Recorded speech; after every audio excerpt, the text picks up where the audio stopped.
Oi pessoal, tudo bem? Vou gravar aqui mais uma videoaula do curso de Produção de Texto e Ensino. E dando continuidade ao nosso curso, hoje a gente avança um pouco mais e vamos falar um pouco sobre como trabalhar a produção de texto na escola. O tema da aula de hoje é Explorando a Escrita na Escola. A aula que eu montei hoje foi baseada nesse livro aqui. O nome dele é Aula de Português, da professora Irandé Antunes. Tá ruim pra ver, né? A luz tá a favor, aí o livro tá brilhando. Mas é Aula de Português, da professora Irandé Antunes. Eu falo sempre para meus alunos do presencial que uma hora eu vou pegar esse livro aqui e vou botar numa moldura aqui na parede, porque foi com esse livro lá em 2008, quando eu comprei ele, eu dava aula na Prefeitura de Vitória. E foi a partir da leitura que eu fiz desse livro que eu virei um outro professor de português. Eu percebi que tinham outros caminhos para explorar que eu não estava explorando e aprendi a como trabalhar com texto. Como que o texto chega na sala de aula. Esse livro me ensinou muita coisa.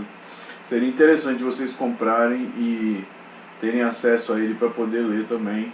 E quem sabe viver essa transformação que eu vivi. Mas eu já vivi, eu já tinha mais de 10 anos que eu estava na sala de aula. Talvez vocês possam ter a oportunidade de viver isso antes de ir para a escola e ficar dando aula com frase, aula de gramática, igual eu fiz por muitos anos.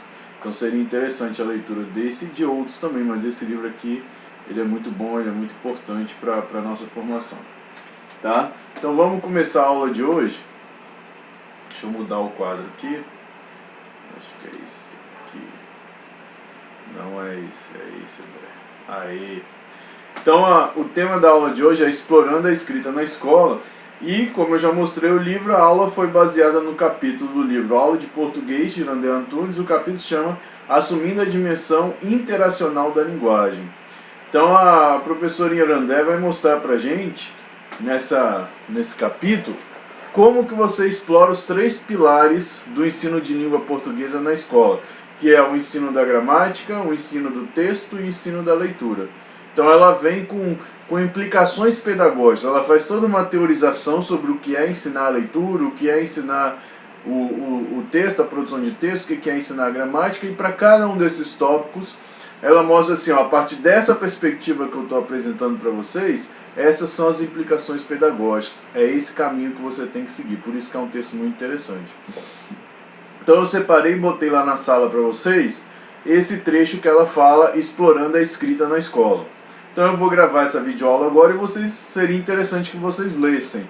Outra coisa também, essa aula é uma base muito importante para vocês reescreverem aquele texto da memória para fazer a primeira avaliação, tá? Então prestem bastante atenção nessa aula.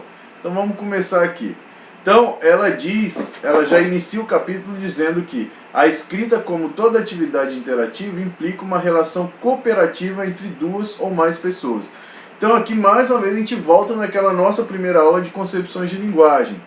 A partir de agora a gente assume, na última aula, lá no texto lá do professor Clécio Bunzen, a gente viu como que aquelas concepções de linguagem que a gente estudou na primeira aula, elas influenciaram o modo como o texto chegava na sala de aula. Nesse texto aqui de hoje não, a gente já assume uma postura dialógica, uma postura interacional. Então todo o trabalho vai decorrer a partir dessa postura dialógica. Então ela diz que a escrita é uma atividade interativa, ela é uma cooperação entre 2 ou mais pessoas. Então numa interação, que a gente já viu lá naquela primeira aula, que é uma ação entre pessoas, o que cada um faz depende daquilo que o outro faz. De novo a gente volta àquela história do eu me constituo a partir do olhar do outro, a alteridade, a dialogia, que a gente já viu um pouquinho sobre isso. Então a escrita é tão interativa, tão dialógica, tão dinâmica e negociável quanto a fala. Tá? Então isso é importante que a gente comece já falando. Uma visão interacionista da escrita supõe, desse modo, encontro, parceria, envolvimento entre sujeitos, para que aconteça a comunhão de ideias, das informações e das intenções pretendidas. E aí a Irandeia Antunes, nesse capítulo, ela define, ela coloca para a gente um conceito dela do que é escrita. Ela diz que a escrita é uma atividade interativa de expressão, de manifestação verbal das ideias, informações, intenções, crenças ou dos sentimentos que queremos partilhar com alguém, para, de algum modo, interagir com ele. Então, resumindo, para ela, a escrita é interação. A escrita, ela precisa ser dialógica, e ela vai falar um pouquinho mais à frente aqui, que a escola trata a escrita como se fosse um processo monológico. A escola acaba não considerando o outro interlocutor. O professor esvazia a figura do interlocutor e trabalha o texto como se o aluno não estivesse escrevendo para alguém, para falar com alguém, né? Continuando aqui. Então ela diz que é fundamental que o aluno tenha o que dizer, né? A gente, como professor, a gente tem que estar preocupado o tempo inteiro. Ela diz que ter o que dizer é uma condição prévia para o êxito na atividade de escrever. E aí uma coisa interessante que a gente vai ver durante essa aula de hoje toda é que durante o capítulo ela vai dando algumas porradas mesmo na gente que já é professor há muito tempo. Então ela vai dizendo como fazer e ela mostra para você, olha, esse jeito que você está fazendo não tem nada a ver, não é assim. Aqui ela já dá uma primeira voadora dessa que eu estou tentando explicar para vocês. Ela fala bem assim, ó, não há conhecimento linguístico, seja ele lexical ou gramatical, que supra a deficiência do não ter o que dizer. O que ela quer dizer com isso? Por mais que a gente tente que o aluno aprenda todos aqueles tópicos gramaticais, toda aquela nomenclatura, todas aquelas regras, vamos supor que esse aluno ideal ele aprenda isso tudo, que eu acho que é uma coisa que não acontece na escola. Mas se esse aluno consegue aprender isso tudo, isso não quer dizer que ele vai escrever um bom texto. Porque mais importante do que conhecer essas regras, é isso que ela está falando ali, ele tem que ter o que dizer. Se ele não tem o que dizer, o texto não vai sair. Ó. Ela fala, se faltam ideias, se falta informação, vão faltar também as palavras. Nossa providência maior deve ser encher a cabeça de ideias, ampliar nosso repertório de informações e sensações, alargar nossos horizontes das percepções das coisas. Então esse último tópico que está aí, que é a missão da aula de português, que a gente já viu em outras situações, que isso seria mais o quê? É o que está no PCN, é o que está na Base Nacional Comum Curricular, que é o quê? A missão da aula de português é ampliar a competência linguística do aluno, desenvolver a competência linguística, sabendo que esse nosso aluno já vem de casa falando o português, que é a nossa língua. Então o que a gente tem que fazer na escola é ampliar a competência linguística. E como que eu amplio a competência linguística? Fazendo isso que está aí, ó. Deve ser encher a cabeça de ideia, ampliar o repertório de informação e sensação, alargar os horizontes de percepção das coisas.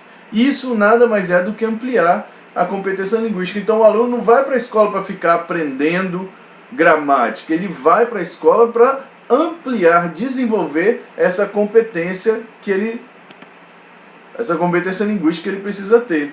E aí outra coisa que ela diz pra gente é que o grande equívoco em torno do ensino da língua tem sido o de acreditar que ensinando análise sintática, ensinando nomenclatura gramatical, conseguimos deixar os alunos suficientemente competentes para ler e escrever textos. Foi o que eu acabei de falar aqui com vocês.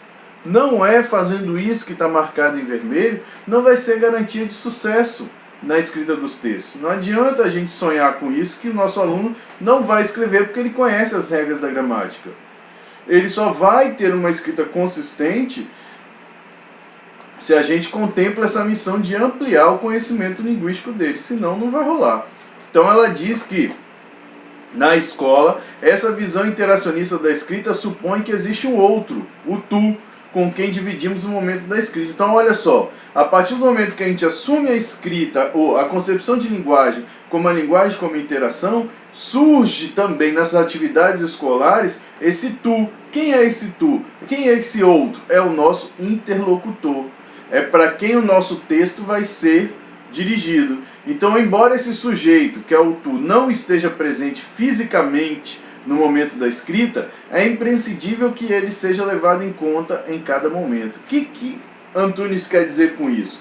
Eu, professor, quando eu vou planejar uma atividade de escrita, uma produção de texto, eu tenho que, desde o começo, deixar claro para os meus alunos para quem eles estão escrevendo. Quem é esse interlocutor? Ele tem que saber por quê. Porque a partir do momento que ele conhece quem é o seu interlocutor, ele vai poder moldar o seu discurso, usar a linguagem adequada para poder falar com esse interlocutor. Então tem que avisar, você está escrevendo para o coleguinha da carteira do lado, você vai trocar uma carta. Ah, você vai mandar um e-mail para o diretor da escola.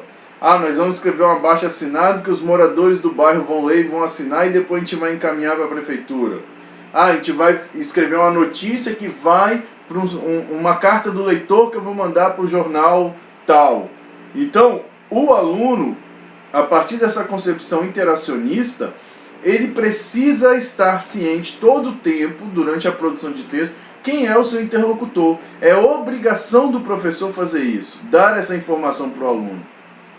Continuando ali, ó, quem escreve, escreve para alguém, ou seja, está em interação com outra pessoa o tempo todo. Essa outra pessoa, isso é fundamental. Essa outra pessoa é a medida, é o parâmetro das decisões que devemos tomar acerca do que dizer, o quanto dizer e do como dizer. Foi o que eu já expliquei para vocês. A partir do momento que eu sei quem é o meu interlocutor, eu posso moldar a minha linguagem, moldar o meu discurso para poder adequar o que eu tenho para dizer para essa pessoa.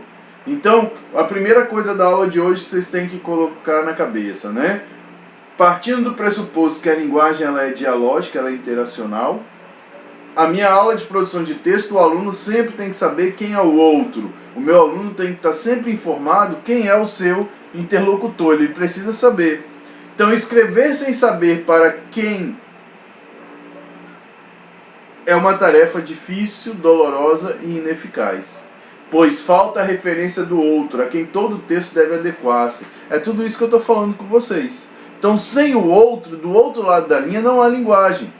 Pode haver treinamento mecânica e aleatório de emitir sinais. Foi o que a gente estava conversando a aula passada, quando a gente falou que como a redação era feita antigamente, principalmente que se a gente pega essa questão de ficar ensinando dissertação na escola, né? Que o professor só vai lá, bota o tema e vão lá, escreve sobre esse tema aí. Ou seja, você elimina o outro, você elimina o interlocutor. Então você tem uma escrita de treinamento, você tem uma escrita mecânica, você não tem uma escrita dialógica, interacional, que pensa no outro, que adequa a sua linguagem ao outro, né? Então é o que Irandé diz, ela é dolorosa, ineficaz e outra coisa, não há linguagem se for desse jeito. Se você não sabe para quem você está escrevendo, o processo de interlocução não vai ocorrer. Então o professor não pode, sob nenhum pretexto, insistir na prática de uma escrita escolar sem leitor, sem destinatário. E quando eu falo sem leitor, não adianta falar assim, o leitor é o professor. Não, o professor não é o leitor. O professor é um dos elos aí desse processo em que eu, professor, como leitor mais experiente, eu vou ler o texto do meu aluno não como ponto final desse texto, mas como quem vai dar orientações para que esse texto possa melhorar e chegar ao seu destino, né, de maneira mais adequada. Então o aluno sempre tem que saber para quem que o texto dele está se dirigindo. Eu estou escrevendo para quem, né? Então a escrita existe para cumprir diferentes funções comunicativas, de maior ou menor relevância para a vida da comunidade.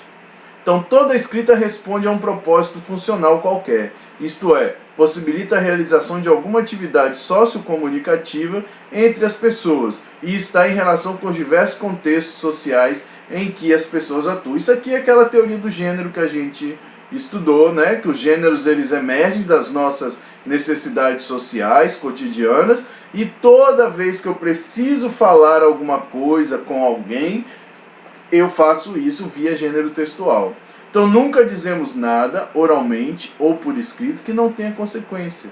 E aí eu marquei de vermelho outra voadora que ela dá. Só a escola parece não ver isso, né? Então a gente na escola a gente trata a escrita como se ela fosse uma coisa inconsequente, que não vai servir para nada, que vai ficar no caderno do aluno, que eu vou lá e vou dar um visto, eu vou recolher falando que eu vou dar nota e enfio no meu armário.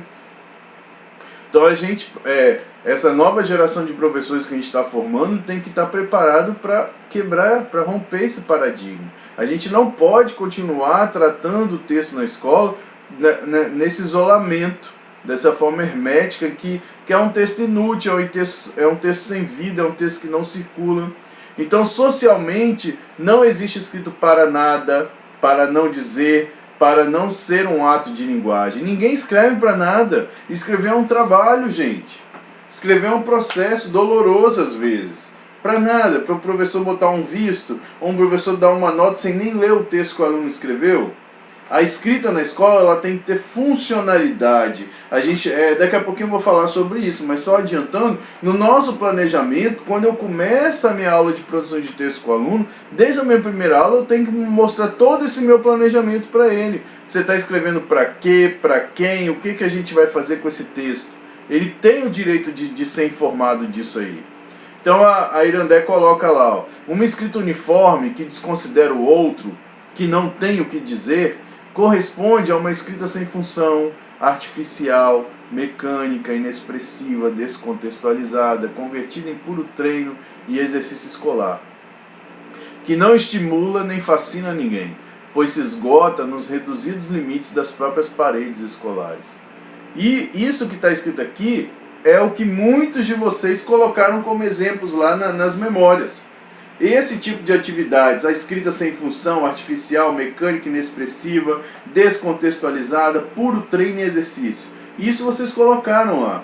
Né? Isso eu já contei histórias que eu vivi para vocês. Que a gente escutou uma música na aula, a professora falou assim, escreve sobre amizade. E isso era a redação que a gente fazia. Escrever sobre amizade para quê? Estava na 7ª série na época. Ficou no caderno. Se eu achar meu caderno lá, ele vai estar escrito e vai ter um vício da professora. Foi isso. Então é uma escrita sem função, né? Já falei que tinha lá a história do coelhinho em quadrinhos.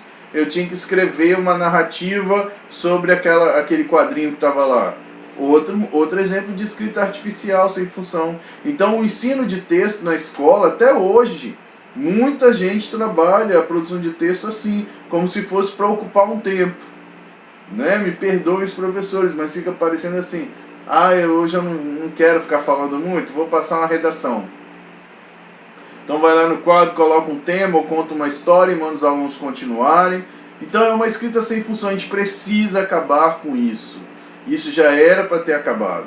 Né? Desde a década de 80 do século passado, que a gente está batendo, a gente não, que eu comecei isso esses dias, mas estudiosos já vem batendo desde a década de 80 do século passado, que a gente precisa virar essa chave, romper esse paradigma. E aí tem uma coisa que ela fala assim, pois se esgotam os reduzidos limites das próprias paredes escolares.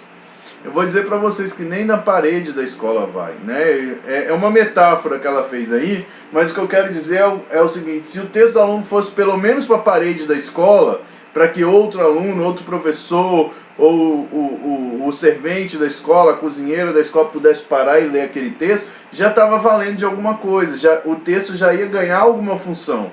Mas nem isso acontece, os textos têm ficado dentro do caderno dos alunos.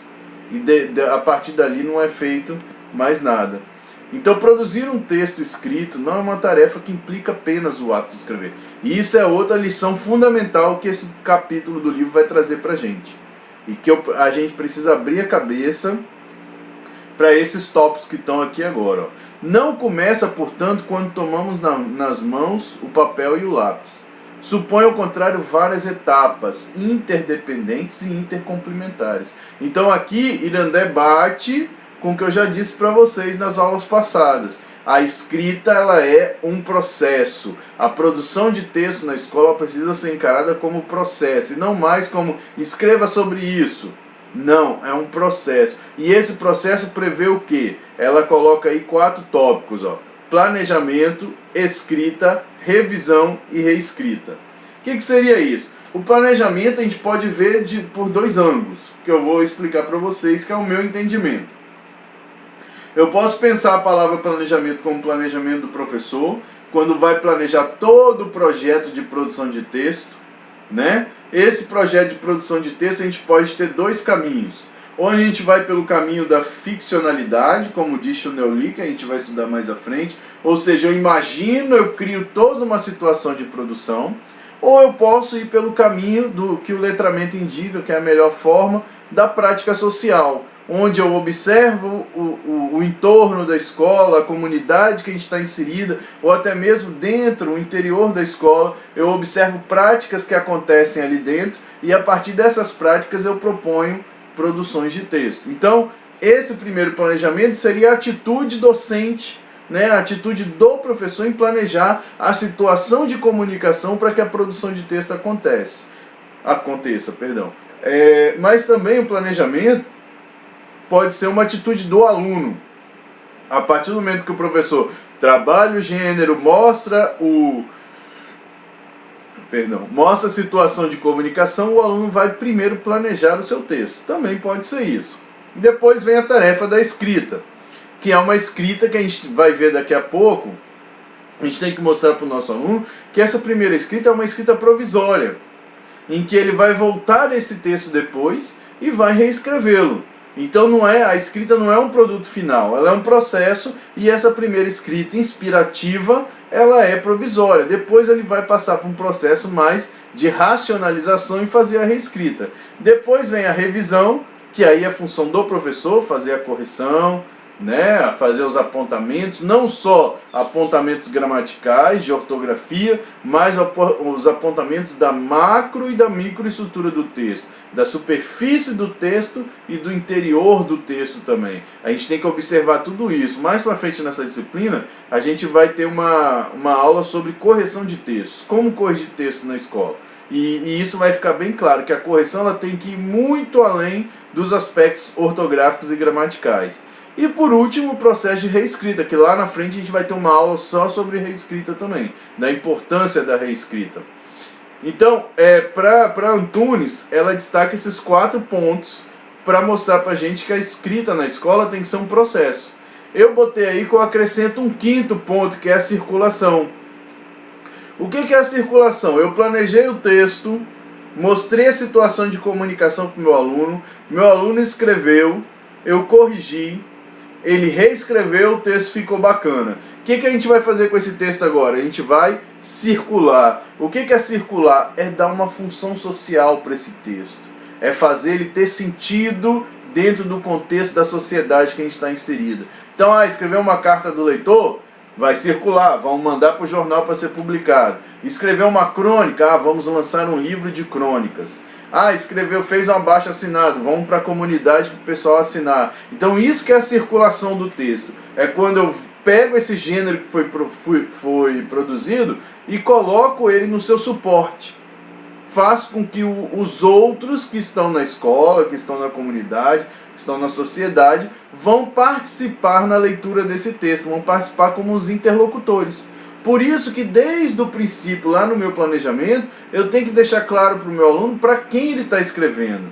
Eu não posso virar para o menino e falar assim, escreva. Não, você vai escrever isso desse jeito para tal pessoa e depois que estiver pronto nós vamos fazer isso aqui com esse texto. Então tudo isso tem que ficar claro para o aluno desde o começo da concepção dessa produção de texto. Então a natureza interativa da escrita impõe esses diferentes momentos, esse vai e vem, esse devir que eu já falei para vocês em outra aula.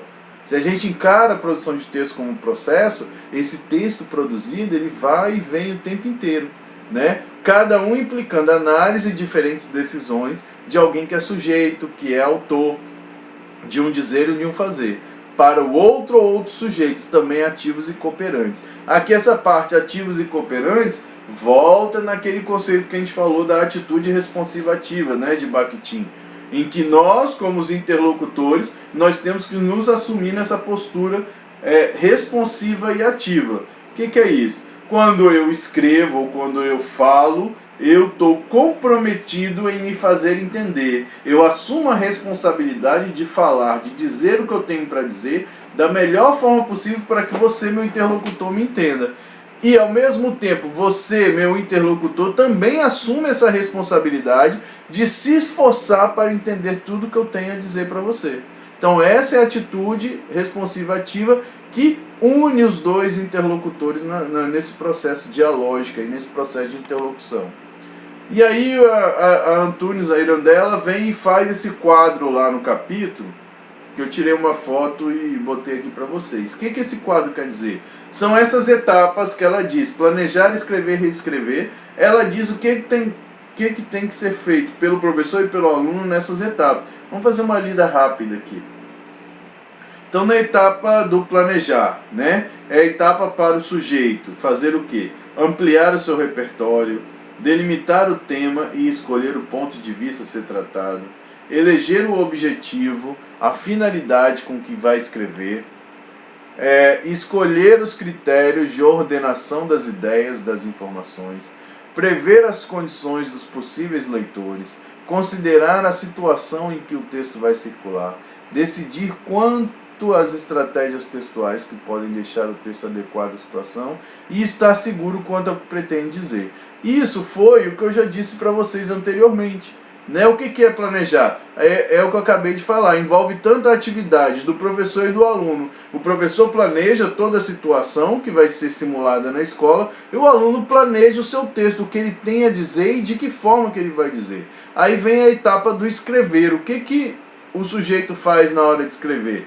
Ele vai pôr no papel o que ele planejou, depois vai realizar a tarefa, né, motora de escrever ou de escrever, cuidar para que os itens planejados sejam todos cumpridos. Enfim, essa é uma etapa intermediária que prevê a atividade anterior, que foi planejar, e uma outra posterior, que vai ser a reescrita. Normalmente a escola tem concentrado, isso é muito importante que ela coloca aqui, ó. A escola tem concentrado sua atenção na etapa do escrever e tem focado apenas a escrita gramaticalmente correta. Então é como se a escola eliminasse a etapa do planejamento e eliminasse a etapa da reescrita. E fica só nessa etapa, nessa coluna do meio de escrever. Quando eu viro para o meu aluno, escreva sobre isso, eu não preparo o aluno para a escrita e nem dou uma oportunidade de reescrita para ele. E no processo de reescrita ela diz que o sujeito ele tem que rever o que ele escreveu, confirmar se os objetivos foram cumpridos, avaliar a continuidade temática, observar a concatenação entre os períodos e entre os parágrafos ou entre os blocos supraparágrafos, desgrama. Avaliar a clareza do que foi comunicado, avaliar a adequação do texto, rever a fidelidade de sua formulação linguística, as normas de sintaxe, da semântica, que isso a gente vai corrigir e o aluno vai acertar na reescrita. Rever os aspectos do texto, tais como a pontuação, a ortografia e a divisão do texto em parágrafos. Então, essa correção do texto para a reescrita, ela vai nessa superfície do texto, que é o que está falando aí, né? A pontuação, a ortografia, os aspectos gramaticais, e vai também para o interior do texto, vai mostrar as informações que faltavam, como que ele pode dizer melhor aquilo que ele já disse, trocar uma palavra pela outra para mudar o sentido, né? Então esse é o processo de reescrita. Então ela fala, é preciso que se providencie uma etapa anterior e uma posterior à escrita, que foi o que a gente já viu, planejamento, escrita, reescrita. Então a prática das redações escolares, normalmente realizada num limite escasso de tempo, frequentemente improvisada e sem objetivos, que é tudo o que a gente está falando aqui, né? Escuta a música e escreve, olha o quadrinho e escreve, né? Conta aí suas férias, a clássica história que eu acho que aos poucos está deixando de acontecer na escola, mas que eu já escrevi minhas férias várias vezes. Eu já fiz minhas férias na aula de português, na aula de educação artística, que também era desenho livre, então desenhe alguma coisa sobre suas férias, né? Tudo. Então, ser objetivos mais amplos que aquele simplesmente escrever. Leva os alunos a produzir texto de qualquer maneira, sem planejamento prévio e ainda sem uma revisão em busca da melhor forma de dizer aquilo que se pretendia comunicar. Ou seja, trabalhando desse tempo, improvisado, sem objetivo, né, com só uma aulinha para escrever, eu recolho aquele texto e pronto, acabou, eu estou fazendo uma escrita sem função. Eu estou fazendo uma escrita mecânica dentro da escola que não vai nos ajudar, nem a mim, nem o aluno, em nada. Então a maturidade na escrita de textos adequados e relevantes é uma conquista inteiramente possível a todos. Aí vai derrubar o que a gente já falou na aula passada, que é o dom, a inspiração. Antigamente o pessoal achava que Um tinha um dom para escrita, o outro não tinha. Isso não existe. A escrita ela é possível para tudo, para todos, aliás, né? Só que a gente tem que entender que a escrita é uma conquista, é uma aquisição, ou seja, ela não acontece gratuitamente, por acaso, sem ensino, sem esforço, sem persistência. Então a escrita é tudo isso que está dizendo aí, ó. É um esforço, é uma conquista, é persistência, né? Então eu só vou aprender a escrever escrevendo, estudando. Não vou ter um dom que vai baixar um santo em mim e eu vou sair escrevendo. Isso não, na escola isso não existe, né? Então a escrita ela supõe orientação, vontade, determinação, exercício, prática, tentativa, aprendizagem. A escrita exige tempo, né? Foi o que eu já expliquei para vocês, né? Que quando eu trabalhava com ensino fundamental, de sexto ao nono ano, eu escolhia alguns gêneros e era um gênero por trimestre. Eu ficava com a mesma produção o trimestre inteiro. Lógico que eu fazia outras atividades, de leitura, alguns tópicos gramaticais, que eu dava aula de gramática nessa época, mas eu ficava ensinando esse mesmo gênero, encarando a produção de texto como um processo. Então, se eu ia trabalhar a carta do leitor, a gente pegava jornal, a gente lia cartas do leitor, fazia análise linguística de carta do leitor, fazia interpretação de texto de carta do leitor. Depois eu criava uma situação, eles iam produzir o texto. Depois que eles produzissem o texto, eu corrigia as cartas, devolvia, eles iam reescrever. Eu olhava de novo, se precisasse escreviam mais uma vez e depois a gente ia circular. Então eu mandava, eu tenho depois de outras aulas acho que eu vou acabar mostrando isso, mas eu tenho cartas do leitor, por exemplo, de alunos meus que foi publicado na Tribuna, mais de uma vez, né? Porque toda vez que eu trabalho esse gênero eu tento publicar. Hoje em dia você tem aí os jornais online, né? As revistas, a revista Veja também, sempre recebe carta do leitor para publicar. Então a gente tem que procurar o destino final desse texto e tentar circular esse texto lá naquele destino final. E aí sim, a escrita na escola ela passa a ser encarada como uma coisa viva e como um processo. Então aqui depois que ela apresenta para a gente essa concepção do trabalho na escola com uma escrita dialógica, que ela diz pra gente que a gente tem que apresentar para o nosso aluno um interlocutor sempre que ele vai escrever, que ela diz pra gente que a escrita é um processo que requer planejamento, escrita, revisão e reescrita, e eu disse que depende também da circulação. Ela vai mostrar pra gente quais são as implicações pedagógicas. Ela diz assim, ó, a partir do momento que você assume essa postura de trabalho com o texto, como que tem que ser o seu trabalho? Então ela fala assim, ó, aceitar esses princípios, que eu acabei de resumir para vocês, implica aceitar determinadas perspectivas e escolher determinadas atividades e atitudes práticas. Então ela faz lá no artigo uma lista para a gente dessas atividades, dessas atitudes práticas e explica o que é cada uma que eu elenquei aqui para vocês, ó. A primeira que ela coloca aí é uma escrita de autoria também dos alunos. É fundamental que a gente coloque o nosso aluno numa posição de autor, de sujeito que escreve na sala de aula. Tirar o aluno dessa posição só de leitor. Geralmente o professor na sala de aula, ele fala, o aluno só escuta, ou ele manda o aluno ler. Mas ele raramente manda o aluno produzir. Ele raramente coloca o aluno nessa posição de autoria, de alguém que tem alguma coisa para dizer. Então ela diz que uma das primeiras atitudes práticas que o professor tem que tomar é colocar o aluno como autor. Então a produção de escrita na escola deve incluir os alunos como autores, como seus autores, né? Sentir-se sujeito do dizer e sair da condição de meros leitores. São muitas as oportunidades da vida da escola em que os alunos podem atuar como autores de texto. E isso, cada um na sua escola vai saber que isso que ela está falando é a mais pura verdade. Você pode trabalhar a produção de texto o ano inteiro. O texto pode ir e voltar várias vezes. O aluno se colocar na posição de escritor, de reescritor, né? De quem está escrevendo de uma primeira forma e depois está racionalizando aquele texto e escrevendo de outra.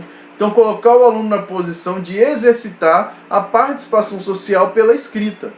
né? E aqui volta aquela história do texto como prática social que eu já dei exemplo. Vou repetir, vamos supor que tem lá um lixão na porta da escola que está infestando a escola de rato, de tarde vem um mau cheiro danado. Então essa é uma prática social que está ali pujante na frente da escola. Por que eu não trago essa prática social para transformar em conhecimento com meus alunos? Então a gente pode debater isso na aula de português. Eu não estou falando que você precisa ir para a aula de história, não. Na aula de português você pode debater o que é um lixão, quais são os benefícios e malefícios de um lixão, o que o lixão traz para a comunidade, por que tem o lixão, quem deveria estar resolvendo aquele problema. E a partir de todos os debates, discussões, leituras que vão ser feitas, nós temos aí a situação social, dessa situação pode emergir um texto. Então eu posso fazer uma notícia falando sobre esse lixão, posso fazer uma campanha publicitária para distribuir no bairro para a população não jogar mais lixo ali, posso fazer um abaixo-assinado para a comunidade pedir para a prefeitura eliminar aquele lixão, posso fazer um ofício encaminhando para a prefeitura solicitando a limpeza daquela área. Então veja como uma prática social, uma situação que está no entorno da escola, pode dela emergir a produção de vários textos diferentes. E é isso que a gente tem que fazer na escola. É isso que é a produção de texto. É isso que é a aula com texto na escola. Imagina que interessante você poder fazer sempre aulas desse tipo, em que o aluno traz o problema e esse problema você esmiuça nas suas aulas e desse problema, que sempre vai ser uma situação social, você propõe diversas produções de texto. A produção de diversos gêneros diferentes. E aí você coloca sim o aluno nessa posição de autor e o aluno, através da escrita, ele vai estar exercendo a sua cidadania, ele vai estar participando da sociedade. Então a primeira coisa que ela diz que é essa atitude de colocar o aluno como autor. A segunda atitude é uma escrita de texto. O que isso quer dizer? É o que o PCN já diz desde 1998, que Geraldi já diz desde 1984, que a gente leu, né? Não, a gente não leu o texto na sala de aula, né? Agora que eu estou pensando aqui. Mas no livro O Texto na Sala de Aula, que é um livro muito interessante, do Vanderlei Geraldi, ele já fala desde 1984 que a aula de português tem que ser via textos. Então a Antunes diz que a escrita escolar deve estabelecer vínculos comunicativos. Ninguém sai por aí formando frases, a gente já estudou. A gente não se comunica via frases, a gente se comunica através dos gêneros textuais. O que são os gêneros textuais? São os textos materializados. A gente viu isso lá no conceito de Markowski, né? Socialmente, o que conta é a nossa capacidade de totalizar, de integrar num plano global os dados do nosso dizer, ou seja, a nossa capacidade de alinhavar textos, de produzir coesivamente, coerentemente textos e não frases. Então, aqui é outra voadora que ela vai dar nos professores de português. Contraditoriamente, só nas aulas de português é que se exercita a artificialidade de formar e estudar frases. E isso é verdade. Na aula de história você estuda com texto. Na aula de geografia você estuda com texto. Na aula de ciência você estuda com texto. Aí chega na aula de português e o aluno vai estudar o quê? Frase. Olha que absurdo isso, gente. Quando a gente para pensar, a gente vê como que esse trabalho que tem sido feito é um trabalho incoerente, ridículo, né? Em todas as outras áreas do conhecimento, os professores pegam o livro didático, reportagem, traz para a aula e a partir da leitura ele vai dando a aula dele. Na aula de português, não. A aula de língua, que é a aula que deveria primar pelo uso do texto, a gente trabalha com frase. Então, o Irandé diz que, a partir dessa perspectiva de ensino de texto na escola, a gente só pode trabalhar com textos e não com frases mais. Outra coisa que ela diz, e que eu já acabei adiantando, que eu fico nesse vai e vem falando aqui com vocês, aí eu adianto coisa, repito o que já foi dito em outra aula, ela diz que a gente tem que trabalhar com uma escrita de textos socialmente relevantes, né? Então ela diz, as propostas para que os alunos escrevam na escola devem corresponder a diferentes usos sociais da escrita. Deve corresponder àquilo que na verdade se escreve fora da escola. Na aula passada do texto lá, da era da composição à era do gênero, a aula terminou falando exatamente isso. Que fora da escola Em outras esferas, como igreja, rua, esfera familiar, os alunos já produzem vários outros tipos de textos. E que às vezes a gente na escola a gente ignora esses tipos de textos e fica ali priorizando esses textos canônicos ou os textos que estão no livro didático, igual crônica, conto, história em quadrinho, cordel, memória. São textos que vão mais para o lado do literário e que se afastam um pouco da nossa escrita cotidiana. A gente, como professor de português, a gente tem que começar a observar essa escrita cotidiana que o aluno faz e trazer para a escola. E trazer para ser objeto de ensino da aula de português. Então a famosa redação, que é esse treinamento de caráter dissertativo, ela parece ter assumido a condição de gênero escolar único. A gente falou isso na aula passada também. Né? Que você estuda lá 9º ano, 1º, 2º, 3º ano do ensino médio, você já começa a escrever só dissertação. Para quê? Para te treinar para o Enem. E parece que se você for ensinar qualquer outro gênero, você está fazendo errado. Isso aconteceu comigo quando eu estava dando aula para o 3º ano do ensino médio.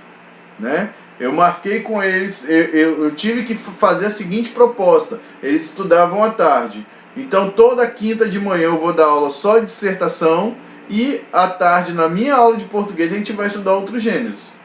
E aí eles passaram a vir toda quinta-feira de 10 a meio-dia comigo para fazer só aula de dissertação e de tarde para poder ficar livre e ensinar outros gêneros que era o que eu queria. Porque eles não aceitavam, eles queriam só o Enem, porque eles querem ficar bitolados, mas prontos para tirar lá a nota no Enem para poder entrar na universidade. É um propósito válido? A gente tem essa missão também? Temos, mas a gente não pode ficar só nisso. E eu, muito preocupado com essa situação, eu consegui fazer esse subterfúgio. Falei, vamos vir de manhã, eu tenho esse horário, eu poderia fazer, mas eu sei também que não é a realidade de todo professor. Então a gente, quando estiver em sala de aula, a gente tem que estar sempre preocupado com isso. Eu vou ficar a vida inteira do aluno ensinando a mesma coisa? Né? Então é o que eu estou falando, o texto ele tem que ser socialmente relevante. A dissertação tem uma função social. A função social é fazer com que esse aluno tenha acesso ao ensino superior. Mas é só ele que eu tenho que ensinar? É só isso que importa? Essa visão de mercado para dentro da escola? É só com ela que eu tenho que trabalhar? Então a gente tem que começar a pensar nisso. E também falar nessa questão de socialmente relevante, cabe aqui também esse exemplo do lixão que eu acabei de inventar e falar com vocês aí, que pode estruturar toda a aula de língua portuguesa até durante um trimestre inteiro. Eu posso trabalhar esse tema durante todo o trimestre e produzir diferentes tipos de texto, que vai ficar uma aula bem bacana, bem interessante. Outro conceito que ela traz para a gente, outra implicação pedagógica é uma escrita funcionalmente diversificada. O que isso quer dizer? As diferenças formais que os textos exigem, escolha de palavras, estrutura sintática, organização do texto, decorre das diferentes funções que os textos têm a cumprir. E aí o que está marcado em negrito. Impossível escrever bem um texto sem saber que função ele vai cumprir. Ou pior, sabendo que ele vai apenas cumprir a função de ser um exercício escolar. E dessa maneira pode ser de qualquer jeito. Então aqui, essa escrita funcionalmente, a escrita com função, bate com o que a gente já começou a aula falando. O meu aluno, quando eu coloco ele na posição de autor, ele tem que saber quem é o seu interlocutor. Primeira coisa é isso. O aluno tem que saber desde a primeira aula da produção de texto para quem que ele vai escrever. E aí a partir daí ele vai ter a oportunidade de adequar esse seu texto. Sabendo que é o meu interlocutor, eu vou saber se eu vou precisar usar uma linguagem mais formal ou mais informal. Eu vou poder saber as palavras que eu vou escolher para agradar ou para convencer esse meu leitor, esse meu interlocutor. Eu vou até poder observar qual é o gênero que se encaixa melhor nesse propósito comunicativo. Então, é o que está falando ali. A gente tem que saber qual a função que esse texto vai cumprir. E para além disso, além de saber ser um interlocutor, desde o começo ele tem que saber, o aluno tem que saber como que esse texto vai circular. Esse texto vai servir para quê? Qual é a função desse texto? Esse texto tem a função de ir para o mural da escola, para os funcionários e os alunos lerem a notícia que você escreveu. Esse e-mail tem a função de ir para a ouvidoria da prefeitura para resolver esse problema que a escola está vivenciando. Né? Esse texto, essa carta do leitor que você escreveu, ela vai lá pro jornal para ser publicado. Né? O que eu estou fazendo trabalho agora com meus alunos do presencial, com uma aluna, né? Que eu estou orientando o TCC, os alunos vão produzir remix, que é um gênero textual que utiliza o computador. Né? É um vídeo, é um clipe que a gente cria, criando um sentido a partir de um tema que a gente elenca. Então o que vai ser feito com esse remix? A gente vai fazer um canal no YouTube e vamos botar todos os remixes lá. Então o meu aluno ele tem que saber qual vai ser a circulação, qual é a função social desse texto que ele está escrevendo. E eu, professor, tenho que informar essas duas coisas desde o começo. Quem é o interlocutor do texto, quem é que vai ler, quem é que vai receber, para quem que a minha escrita se destina.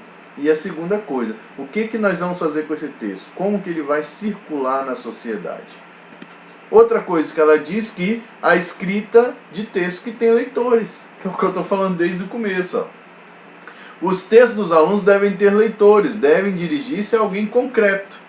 Concreto não tem que ser só uma pessoa, pode ser um grupo, como eu falei, a gente vai botar no mural da escola para a comunidade escolar ter acesso a esse texto e poder ler. A gente vai botar na internet, a gente não tem controle de quem é o leitor, mas o aluno sabe que ele está escrevendo para alguém que alguém vai ler. Então leitores reais, leitores diversificados devem ser previstos e devem ser tidos em conta no momento da escrita, para que quem escreve possa tomar as devidas decisões na seleção do que dizer e como fazê-lo. Eu não preciso nem explicar esse tópico porque eu estou falando dele desde o começo da aula. Né? Então o aluno, a partir do momento que ele sabe quem é o seu interlocutor, quem é o seu leitor, ele pode escrever tomando decisão na escolha da escrita, das palavras, da estrutura e saber o que dizer e como dizer. Porque ele sabe para quem ele está escrevendo. Isso é fundamental no processo de escrita. E eu acho que essa é a última implicação que ela coloca lá. Uma escrita contextualmente adequada. Né? Isso a gente vem com aquela noção de erro. Ah, esse texto está errado, você escreveu errado. Não, a gente não tem mais essa noção de erro. A gente não pode trabalhar mais essa noção de erro. E a gente vai trabalhar com essa noção de adequação. Perceber se o que está escrito está adequado à situação que a gente está propondo.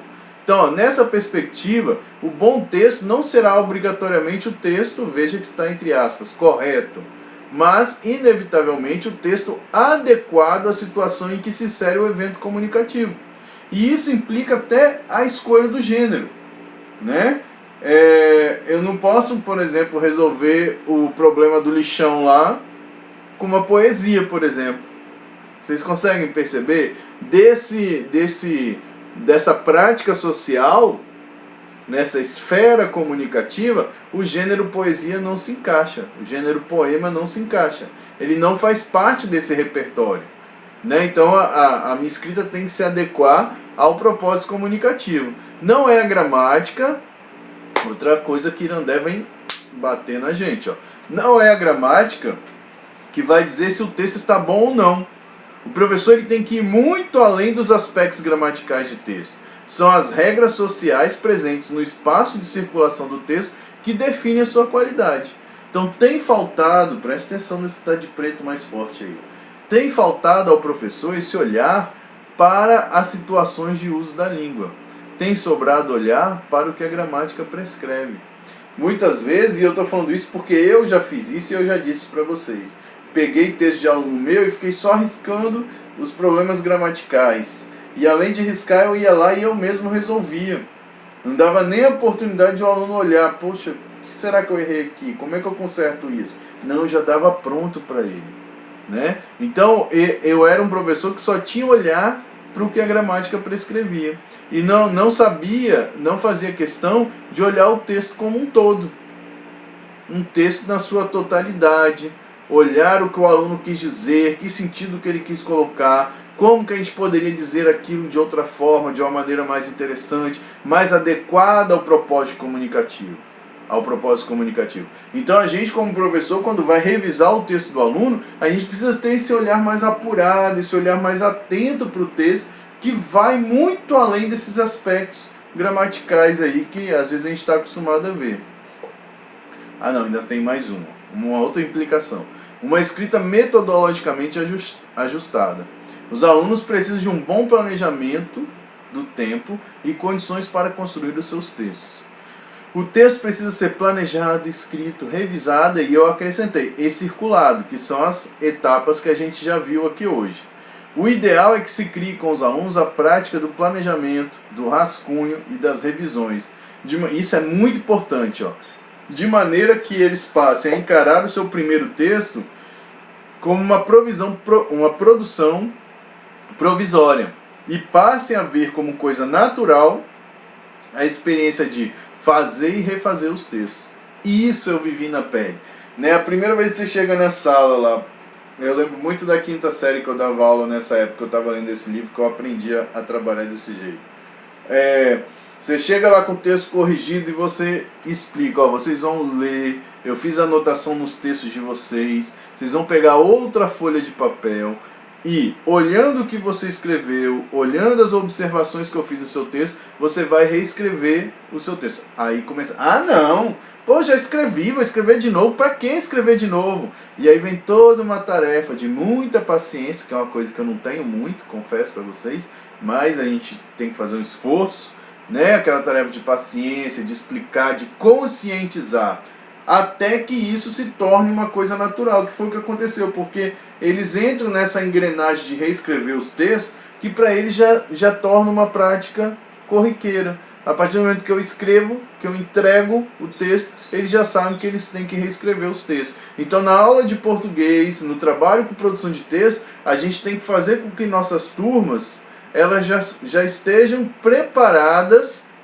psicologicamente até, para esse momento de reescrita. Que eles saibam desde o começo que essa primeira produção, como eu disse para vocês, ela é provisória. E que depois ele vai rever esse texto e vai refazer, que é o que vocês estão fazendo essa semana aí, que vocês reescreveram os textos, daqui a pouco vocês vão pegar a memória de vocês e vão reescrever a memória. E isso na sala de aula de língua portuguesa, ela tem que ser uma prática corriqueira, natural, que o aluno nem se espante que ele vai fazer isso. E a gente precisa trabalhar nessa perspectiva, tá?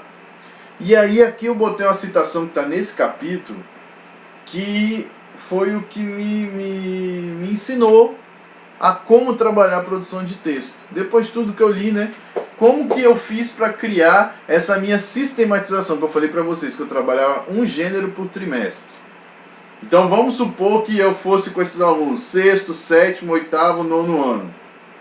Então se eu trabalho 3 gêneros por ano, quando ele terminasse o ensino fundamental, ele ia ter escrito, corrigido, revisado e reescrito 12 gêneros diferentes. Então se a gente for fazer uma comparação com alunos que passam os 12, 14 anos de escola sem nem escrever um texto, um aluno que faz a fase 2 do ensino fundamental estudando bem estudado 12 gêneros textuais, ele está muito bem, ele está muito à frente desses outros. Então essa citação que está aqui foi o que mexeu comigo e me fez perceber que ficar fazendo esse monte de produção de texto para ficar no caderno, de qualquer jeito, não ia servir para nada. Irandé fala assim, ó, talvez seja preferível que os alunos escrevam menos, mas que possam revisar seus textos até mais de uma vez, tornando-se essa revisão assim um hábito já previsto nas atividades escolares com a escrita. Quando ela fala, talvez seja preferível que os alunos escrevam menos, né, para mim ficou claro, eu não preciso ficar dando um monte de texto. Eu posso pegar um gênero e trabalhar muito bem trabalhado, muito esmiuçado esse gênero durante um trimestre, que eu acho que vai dar mais resultado. E foi o que aconteceu. O efeito foi um efeito que depois eu vou mostrar para vocês, textos de alunos meus, para vocês perceberem como que essa sistemática de trabalho, ela funciona. Então, como se pode ver, tá acabando já, tá, gente? Há muito que se fazer numa aula de português. E aí ela vem com uma viadora. Oh, falei errado de novo, gente. Com uma voadora. Ela fala assim, ó, explorando cada uma dessas implicações, não vai sobrar tempo para que aconteçam as intermináveis classificações morfológicas e os inócuos exercícios de análise sintática. que ela quer dizer com isso? Professor, tem muito mais coisa para você fazer do que você ficar botando frase, classificando palavra, né? Bota lá aquela frase de gancho para não dizer se a oração é subordinada ou coordenada. Tem muito mais coisa. Porque tem muito professor que fala assim, gente, mas se eu não ensinar gramática, eu vou dar aula de quê? Vai dar aula de texto, professor. Vai botar o seu aluno para produzir texto, para escrever, para ser autor, para ter várias leituras diferentes. É isso que a gente tem que fazer. Então vai ficar gente, aí ela arremata falando assim, ó, vai ficar gente sem saber distinguir o complemento do adjunto adnominal, mas vai ter muita gente escrevendo bem melhor, com mais clareza, dizendo coisas com sentido e do jeito que a situação social pede que se diga. Então o que ela diz com isso? Não importa se o aluno vai saber dizer se o sujeito é simples ou indeterminado, se é oculto ou se é oração sem sujeito, se isso é um substantivo ou se é um adjetivo, isso não importa. O que importa é que, independente de toda essa regra, de toda essa nomenclatura, esse aluno vai saber escrever. Ele vai ter o que dizer a partir das leituras e da escrita que ele vivencia na aula de português. E isso é o mais importante. E aí ela finaliza dizendo que, a partir de toda essa perspectiva que ela apresenta, a escola terá cumprido o seu papel social de intervir mais positivamente na formação das pessoas para o pleno exercício de sua condição de cidadãs. Que essa é a nossa missão como professores de português. Então, gente, essa é a aula que, voltei aqui, é a aula baseada nesse capítulo do livro Aula de Português da Irandé. Eu acho que é uma aula que ensina muito a gente de como dar aula de produção de texto. E, por exemplo, pensando agora na avaliação que vocês vão fazer, que é a reescrita da memória, contestando, analisando as práticas de produção de texto que vocês tiveram, essa aula, então, ela dá suporte para a gente analisar várias vivências de produção que a gente teve.